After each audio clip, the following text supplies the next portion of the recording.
I mean, who needs a therapist when Stardew Valley lets you farm your existential dread into potatoes? Okay, I'm kidding. Please see your therapist.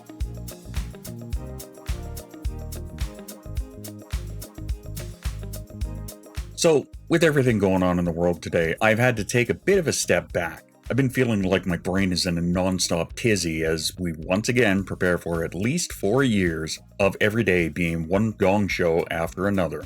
So I pulled back a little bit from content creation to focus on my music. One of the things that has always been there to help clear my mind and focus my mental energy into something constructive. But even when the music wasn't helping, gaming always did. Recently, again with the way the world is, I wanted to find something more along the lines of a cozy game. Something relaxing that I could get into and just let my brain run on autopilot doing little things here and there. Thankfully, I was given a copy of Tiny House Simulator from Keymailer to check out. And I won't lie, I've been having a hell of a good time with it. It's also a humbling reminder that I have absolutely zero interior design skills whatsoever. Oh well. So, with that in mind, what a great way to get into talking about cozy gaming and neurodivergent brains. You know, the kind of games that feel like a warm hug after a shitty day. Think Stardew Valley, Unpacking, or Tiny House Simulator. But today, we're putting a neurodivergent spin on it, because, spoiler alert, cozy games aren't just adorable.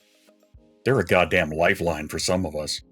But before we get into that, don't forget to hit that little like button and subscribe. I really do appreciate it, and it goes a long way to help this guy out. Alright, let's get into the why. Neurodivergent folks, that's ADHD, autism, and a mix of other beautifully wired brains, often deal with a world that feels like it's stuck on hard mode. It's loud, chaotic, and everybody expects you to know the cheat code for normal behavior. But cozy games? They're like flipping the difficulty to chill AF. Why cozy games work for neurodivergent brains.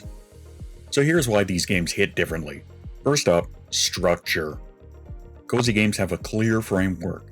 Plant this, water that. Build this adorable tiny house. You like my tacky wallpaper?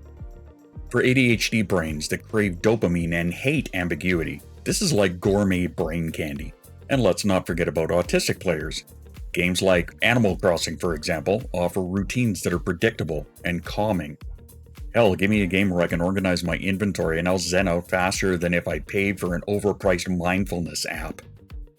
Did you know the FDA actually approved a video game for ADHD? It's called Endeavor OTC. It's designed to improve focus. But honestly, we've been prescribing ourselves cozy games long before it was cool. I mean, who needs a therapist when Stardew Valley lets you farm your existential dread into potatoes? Okay, I'm kidding. Please see your therapist. Therapeutic Benefits. Now, the sciencey part. Studies show that video games can actually improve attention and executive function in ADHD brains. They're also a fantastic escape for those with sensory overload. The low-stakes, non-competitive nature of cozy games can help reduce anxiety and provide a safe environment for self-expression. And let's not overlook the dopamine jackpot. For ADHD brains that are constantly chasing that next dopamine hit, cozy games provide a steady drip of accomplishment. Planted a crop? Dopamine. Paid off Tom Nook's extortionate loan? Mega dopamine. Here's the thing though, it's not all sunshine and cat cafes. For some neurodivergent folks, gaming can slide into overuse. Studies suggest people with ADHD and autism are at a higher risk for problematic gaming habits. So yeah, maybe don't pull an all-nighter reorganizing your virtual houseplants. Pro tip, set timers, take breaks. And if you're deep into a gaming spiral, ask yourself, am I playing to relax? Or am I avoiding real-life responsibilities like taxes and laundry? Because guess what? Even in Stardew Valley, you gotta water those crops. In all seriousness, cozy games can be a lifeline. They're not just about escapism. They're about creating spaces where we feel in control, capable, and let's be real, a little badass. Whether you're neurodivergent or just love a good virtual garden, these games remind us that it's okay to slow down, to breathe, to exist in a world that's more gentle. So, what's your go-to cozy game? Drop it in the comments because you know I'm always looking for my next dopamine fix. And hey, don't forget to like, subscribe, and you know the drill. Now, if you'll excuse me, I've got a tiny house to design.